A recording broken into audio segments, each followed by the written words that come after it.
고종 19년에 발생한 이모군란. 사전에서는 이모군란을 90군데의 군인들이 신식군대인 별기군과의 차별대우와 밀린 급료에 불만을 품고 군제개혁에 반대하며 일으킨 난리라고 정의하고 있습니다. 이모군란이 발발하기 전 군주들의 월급은 무려 13개월이나 밀려있는 상황이었으며 그것에 대해 앞장서서 항의한 군인들은 오히려 고문을 당하게 되었고 뒤늦게 한 달치 월급이 나오지만 그마저도 모래가 뒤섞인 쌀을 받게 되자 군인들이 반란을 일으켰다는 겁니다. 실제로 당시 군인들의 월급을 관리하던 선해청의 관리였던 민겸호가 그들에 의해 살해되었다는 것을 보더라도 이모군란이 군인들의 밥그릇을 제대로 안 챙겨주었기 때문에 발생한 사건이구나 라는 것을 알 수 있죠. 하지만 이것은 그저 표면적인 원인일 뿐 이모군란에는 이것 말고도 다양한 집단의 밥그릇 싸움이 얽혀 있습니다. 오늘은 그 복잡하게 얽혀 있는 밥그릇 싸움들에 대해서 이야기해보고자 합니다.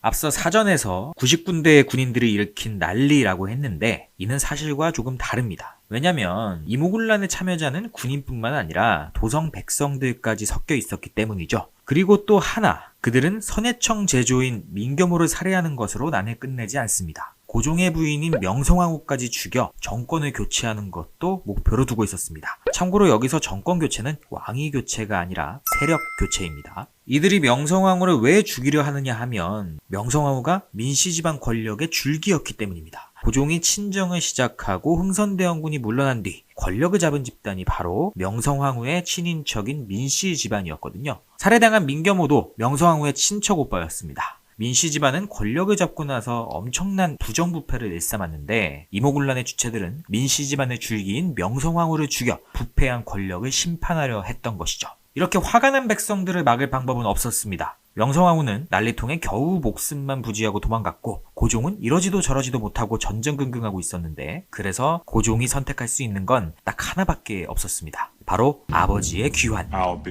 흥선대원군은 거의 쫓겨나다시피 권력에서 물러났지만 상황이 이렇게 돌아가니 결국 다시 권력을 잡게 됩니다. 무려 9년 만의 일이었죠. 백성들도 환영합니다. 왜냐면 흥선대원군의 집권기의 척화정책이 백성들을 단합시키는 데는 꽤나 힘을 발휘했었기 때문입니다. 지난번에 이야기했었던 병인양요, 신미양요, 오페르트 도구 사건 기억하시죠? 그러한 과정을 겪으면서 백성들은 양놈들은 상종도 못할 놈들이라는 마음으로 흥선대원군의 척화정책에 동조했습니다. 그런데 흥선대원군이 물러난 뒤 고종과 명성황후는 개화정책을 들고 나와서 오히려 세금을 축내고 있으니 흥선대원군의 복귀가 백성들에게는 쌍수를 들고 환영할 일이었죠.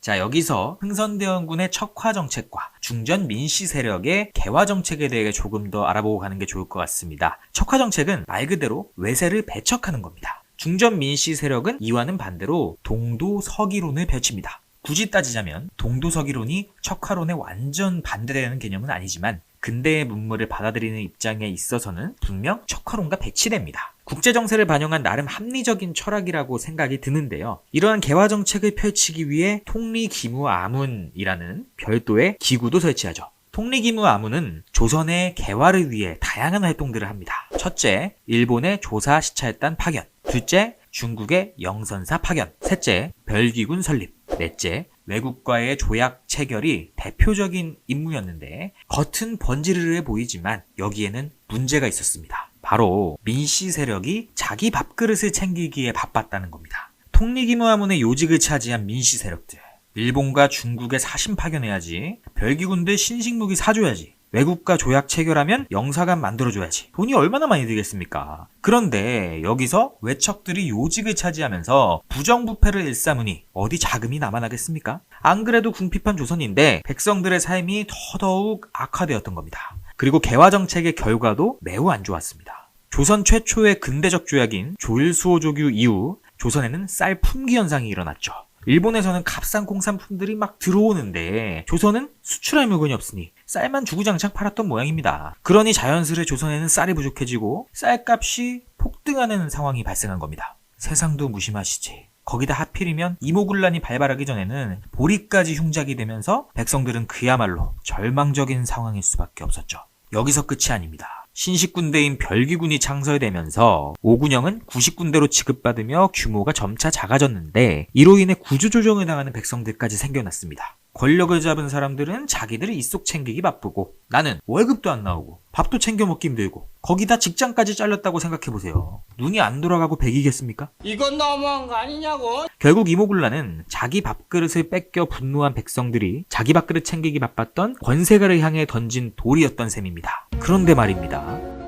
이모굴란은 이렇게 조선 내부의 싸움이라고만 볼 수만 없는 것이 자기 밥그릇을 챙기려 했던 또 하나의 세력이 있습니다. 바로 청나라입니다.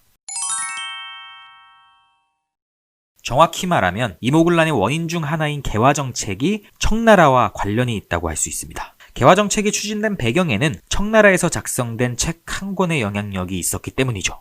바로 조선책략이라는 책입니다. 조선책략은 이모굴란이 발발하기 2년 전에 일본에 파견되어 있던 청나라의 외교관 황준센이 작성한 조선 외교 제안서라고 할 수 있는데요. 고종이 이 책에 완전히 매료되었다고 하는데 이 책의 내용은 이렇습니다. 조선의 미래를 위해서 가장 견제해야 할 국가는 러시아이며 러시아의 남하를 저지하기 위해서는 중국과 친밀하고 일본과 연결하여 미국과 연대를 해야 한다는 것입니다. 이 책의 내용을 명분으로 한다면 흥선대원군이 떠난 뒤에도 조선에 남아있던 척화론자들의 주장을 묵살시킬 수 있었기에 고종은 이러한 전략을 적극적으로 이행합니다. 그리고 미국과의 통상수교도 맺게 되죠. 그것이 바로 1882년에 체결된 조미수호 통상조약입니다. 그런데 상식적으로 우리나라의 애국자가 저런 책을 썼다고 해도 그대로 따라할까 말까인데 청나라에서 쓴 책을 믿고 따른다니 저는 참 이해가 가질 않네요. 뭐 참고는 할 수 있지만 조선의 행보를 보면 거의 성경 보듯 한 것 같으니 말이죠. 실제로 전문가들도 조선 책략은 조선의 부국강병이 아니라 중국의 부국강병을 위해 만들어진 책이라고 하고 있으며 그것으로 볼 때 이 책의 가장 큰 핵심 전략은 중국과 친밀해야 한다는 것이라고 꼬집습니다. 심지어 청나라는 조선을 속국으로 만들려고 했었죠. 조미수교 체결 당시 조선은 협상 자리에 있지도 못했고요. 최종 협상문의 첫 문구에는 조선이 중국의 속방국이라는 언급까지 되어 있었다고 하니 뭐 다행히 해당 문구는 미국의 반대로 최종 조약문에서는 빠졌지만 참으로 눈물이 앞을 가리는 상황이 아닐 수 없습니다. 자, 상황을 다시 정리하면 청나라는 주변의 조공국들이 모두 서구 열강의 식민지로 전락하게 되고 자신들 또한 서구 열강들에 의해 세력을 잃어가면서 마지막으로 남은 조공국인 조선에 대한 영향력을 강화하여 국력을 다잡으려 합니다. 그래서 조선에 대한 개입이 필요했고 그것이 조선책략이라는 결과물로 나온 것이죠. 조선은 마침 동도서기론을 주장하며 개화를 추진하고 있었기에 이것을 제대로 물어버린 것입니다. 그래서 친중국의 노선을 취하며 미국과의 조약을 체결할 수 있게 된 것이죠.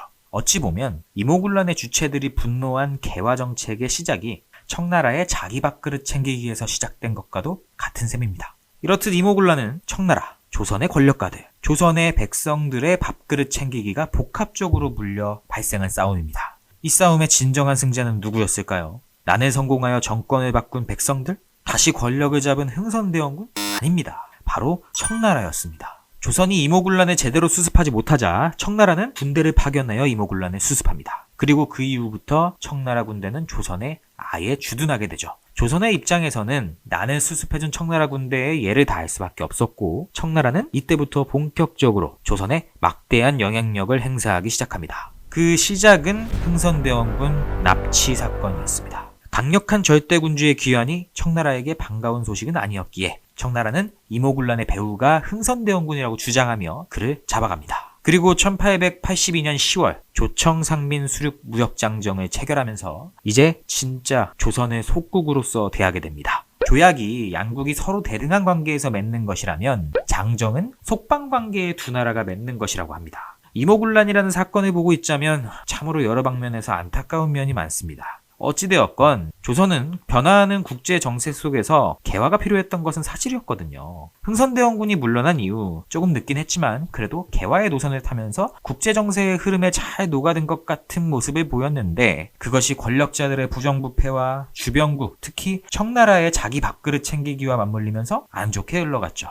매번 같은 얘기만 하는 것 같아서 참 그런데 이것은 결국 조선이 장기간 국제 질서의 변화에 무지했던 결과라고 할 수 있습니다. 대륙의 변화와 일본의 변화를 조금만 일찍 눈치채고 우리 나름대로의 전략을 토대로 일찌감치 국제사회에서의 영향력을 높여갔다면 이것보다 나은 결과를 맞이할 수도 있었을 텐데 말이죠. 아휴, 얘기해서 뭐 하겠습니까?